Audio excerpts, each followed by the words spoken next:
Good Morning Business. Business Plan. Notre invité, c'est Bertin Naoum, président cofondateur de Quantum Surgical. Bonjour. Bonjour. Vous fabriquez des robots chirurgicaux qui s'attaquent notamment, avec succès, depuis plusieurs mois, notamment aux hospices civils de Lyon, aux tumeurs abdominales. Et vous avez réussi aux États-Unis aussi la première intervention sur une tumeur du foie. Expliquez-nous un peu parce que c'est absolument fascinant et votre invention qui sera évidemment Avivatech fait beaucoup parler d'elle parce qu'on opère des cancers inopérables ou très difficilement opérables par des chirurgiens humains. Absolument. En fait, plus de 200 patients ont déjà été traités avec la technologie Epion à l'Institut Gustave Roussy, donc à Villejuif. Et plus récemment, effectivement, au CHU de Lyon, où le 50e patient a été traité il y a quelques jours de cela. On vient également d'ouvrir un premier centre aux États-Unis, à Miami, à l'hôpital Baptiste. Et les premiers patients ont également été traités. Alors, c'est très très fin, c'est une aiguille qui vient là où la main humaine ne pourrait pas et ça permet de brûler des zones très précises, c'est ça ? Tout à fait. Alors on est dans ce qu'on appelle la chirurgie mini-invasive. Donc le principe, c'est de venir guider une aiguille que l'on va venir placer très précisément au travers de la paroi abdominale. On va venir planter cette aiguille en fait dans la lésion.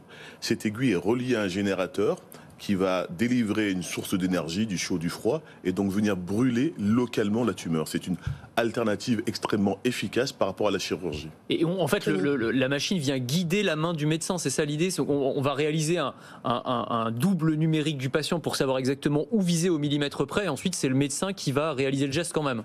C'est ça. En fait, on est dans les interventions guidées par l'image, et l'idée, c'est bien sûr c'est pas de remplacer le praticien, mais de l'assister de façon à réaliser l'acte de façon beaucoup plus précise. Et là, vous parliez de chirurgie mini-invasive, c'est-à-dire que l'un des problèmes, je parle sous votre contrôle, mais c'est que certains cancers, en fait, la tumeur est petite et on doit attendre qu'elle grossisse pour pouvoir l'opérer, alors que là, on peut l'opérer très précocement, en fait. C'est ça l'intérêt. C'est exactement cela. Ce qu'il faut savoir, c'est que le traitement classique pour la chirurgie, en tout cas pour les patients qui souffrent du cancer du foie notamment, c'est la chirurgie.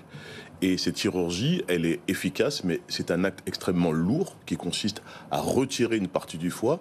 Et donc l'alternative qui consiste à venir brûler localement de façon mini-invasive une tumeur est un acte qui est extrêmement efficace, qui peut être fait dans certains cas de façon ambulatoire, c'est-à-dire que le patient rentre le matin, ressort le soir. Et donc les bénéfices patients sont très clairs. Alors on va parler du sujet qui fâche parce qu'évidemment vous célébrez notamment Avivatech, la technologie française, l'innovation, on en parle tous les jours ici, sauf qu'à un moment donné, ce qui coince, c'est l'argent. Votre concurrent américain Exact a pris de l'avance sur vous parce qu'ils ont réussi à lever des centaines de millions d'euros. Vous avez levé au total 50 millions d'euros depuis... Absolument. Mais là vous en cherchez 100 millions de plus et objectivement, on le sait, on en parle souvent ici, c'est compliqué en Europe. Alors en fait, on commence à s'organiser.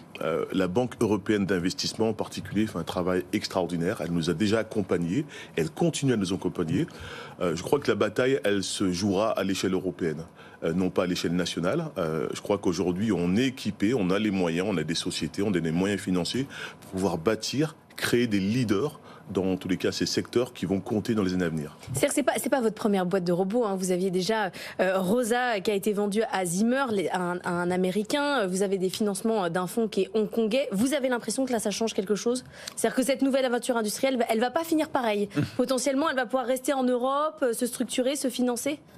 Il y a une prise de conscience. Avivatech, d'ailleurs, on a une parfaite illustration. Je crois qu'il y a une prise de conscience générale du fait qu'en France, on a des talents, on a un potentiel qui demande d'être exploité. Alors c'est vrai qu'on a une équation financière à trouver. C'est pas facile effectivement lorsqu'on se bat contre des géants, les États-Unis, la Chine.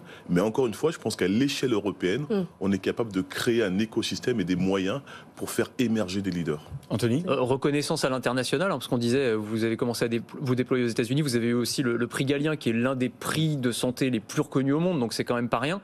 Et conception et fabrication made in France, faut aussi le dire. Montpellier. À Montpellier, il y a un pôle robotique, on avait eu Roboté il y a pas très longtemps aussi. Donc il y a aussi une excellence française qu'il faut aussi célébrer et mettre en avant dans le domaine de la robotique, clairement. Oui. C'est vrai, effectivement, à Montpellier, il y a un écosystème qui est en train de se bâtir autour d'une opération qui s'appelle MedValley et qui vise à faire émerger un pôle de santé globale.